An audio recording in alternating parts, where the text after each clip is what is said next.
Mock my mother's death. I bankrupt you. So this could be a very, very long story. I'll try to summarize where and when I can.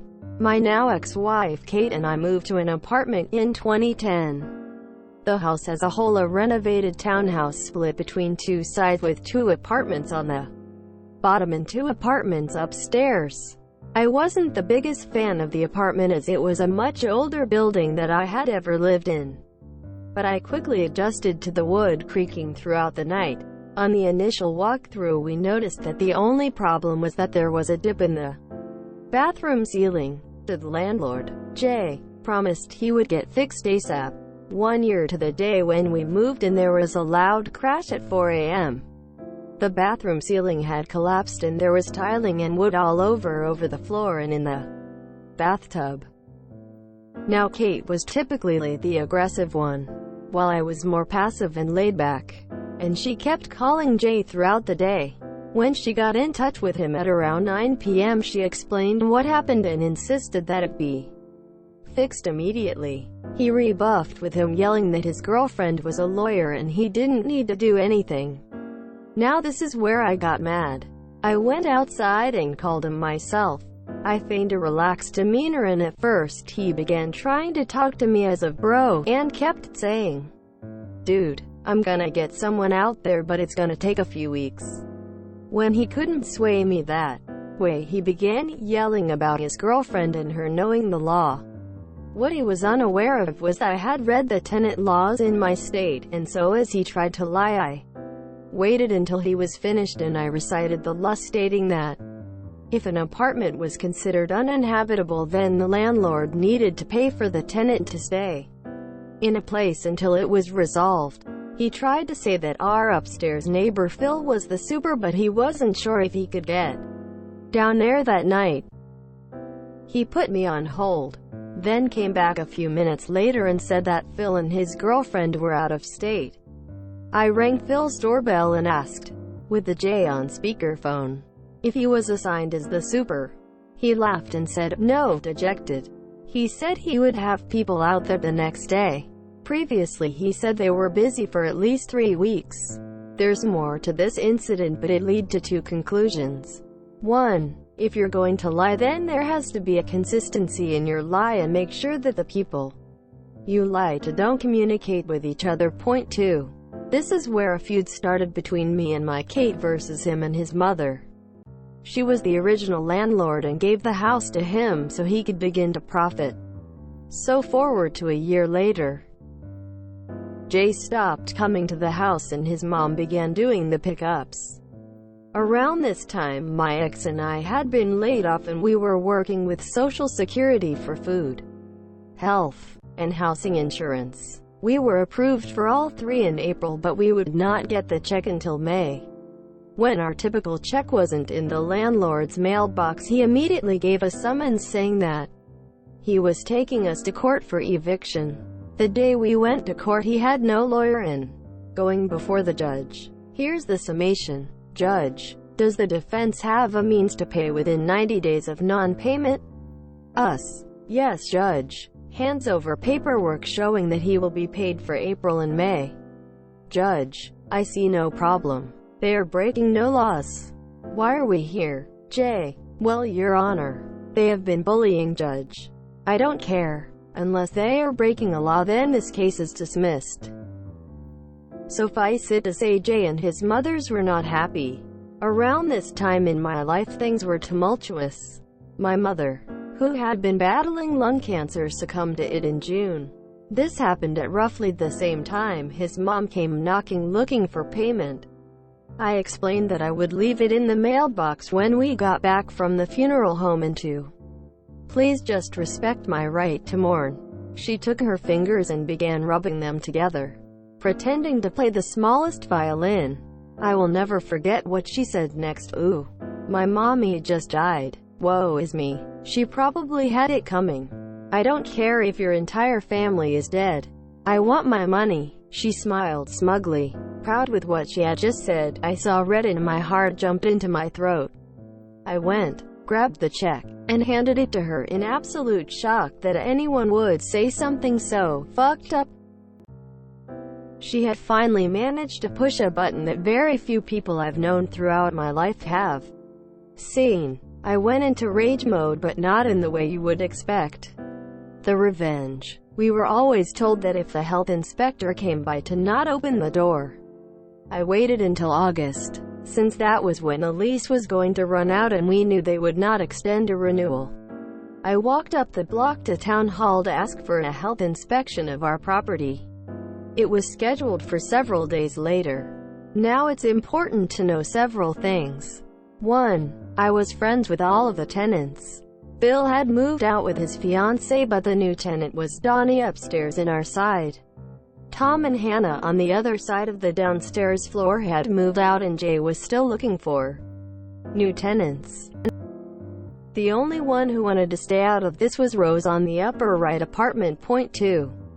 I had gotten a key so I could let the inspector in Danny's apartment, and I knew that I could use the back staircase on the right side to let him in on Tom's now vacant apartment. Point 3. I also knew that Donnie was moving out in September along with Kate and myself. The inspector came and it was glorious.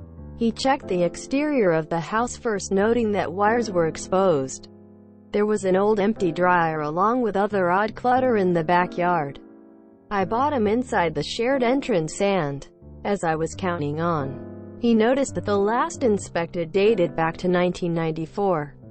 18 years. This meant that, for each year he did not have an inspection, there would be appropriate fines. For our apartment, we had black mold growing in our bathroom, and the bubble in the ceiling had begun to grow to problematic proportions. Upstairs, Danny's apartment was suffering from leaks in the ceiling, and it looked like her bathroom ceiling was also on the brink of collapsing. We then went to the basement. The boiler was on the verge of exploding. There was flammable items along with gasoline and a pack of matches sitting right beside it. 2 things that I did not know was 1. The fire door that separated the two sides did not close all of the way, rendering it moot in. On the right basement side there was a toilet that had blown up. It had coated the surrounding walls, and the leakage prevented us going up to the floor via the right side. The entire time the inspector was photographing and writing constantly. We stepped outside. He said he needed to come back. When I asked why, he said he had run out of space to write down all of the infractions. He had filled the front and had written an entire page on the back portion. I kindly and coyly asked, "Well, how much will it cost right now?" He scratched his head and said, "Around 20 to 30K from what I can see, but it's probably going to be higher as this house was never licensed to be split into apartments." I thanked him, and he was going to come back with the county inspector. So we moved out, but I got the rundown from Rose. Because he was the current owner, he owed all current fines, and no one new could not move into the empty apartments until everything was up to code. Because 3 out of 4 were vacant, he was losing $4,500 in potential rent. He handed the property back to his mother and had to claim for bankruptcy. Now, here's the other thing. Every time an old tenant left and a new one was coming in, an inspection was supposed to be done. Now that all of the financial burden fell on her, they looked into the records and she was fined for each time she had broken that rule, $750 per. By the end of the year, Rose had moved out, so the place was hemorrhaging money. I sat back, proud of what I had done, and left it be. Haha. No. Fuck that. I wasn't close to done yet. I felt like I had destroyed Jay, but my real target had always been his mom. I learned that she had about 8 properties throughout 3 towns in my county. I went to each one, spoke to the tenants, and said I was a concerned tenant from another property, and asked if they had any problems with their apartments. Every person I asked described the apartment in very poor to intolerable levels, and that the mom was effectively a slumlord. She would ignore problems unless someone turned to litigations. She was threatened that they would summon the inspector, or, more often than not, the people would move out. She'd refuse their deposit and sink those into repairs. people rarely fought back because she knew that the occupants were of lower-class minorities. So, being the concerned person I was, I went to the inspector of the other two towns and asked for an inspection to be done with at least one, if not more, would be awaiting the inspector when they came. Turns out that she faced pretty much the same infractions on every apartment she owned. It turned out she actually had 12 apartments, but I initially only knew about the ones that fell within my county. The remaining properties in the next county over were given a heads-up for a surprise inspection. From what I can tell, Jay's mom had been in the landlord business for about 35 to 40 years. That collapsed quickly. Since we moved literally one block down the road from our old one, I got to see Jay lose his primary source of income and have to claim bankruptcy, but also saw that his mother was also trying desperately to find a buyer for all of the apartments so she could pay off the fines. I learned 2 years later that she too had to file for bankruptcy. Jay and his mother camped out in front of our next apartment 2 days in October of 13 before she filed for bankruptcy. I'm guessing to scream at me and or Kate. So I called the cops and said that there were strange people standing in a no parking zone and they kept looking up at the second floor. A cruiser swung by and told them to leave.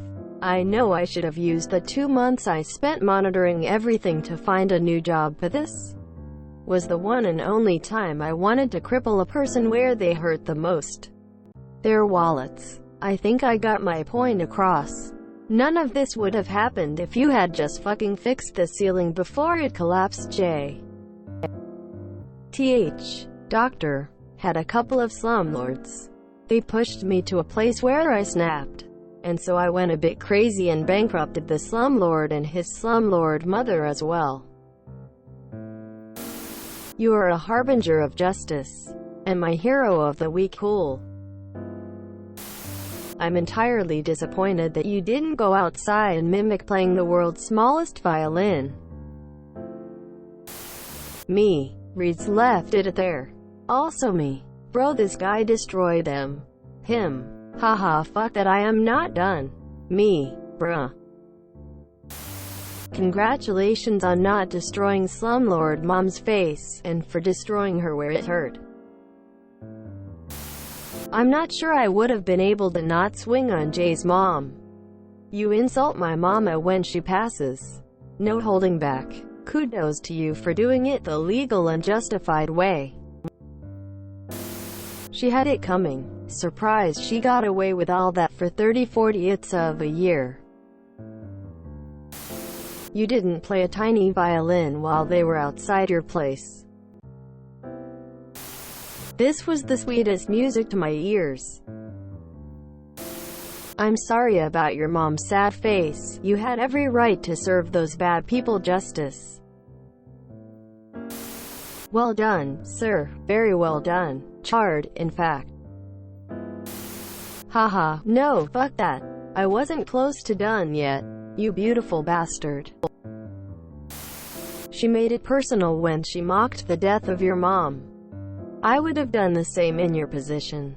Good for you on getting the revenge you craved. And I hope things have been a lot better since then.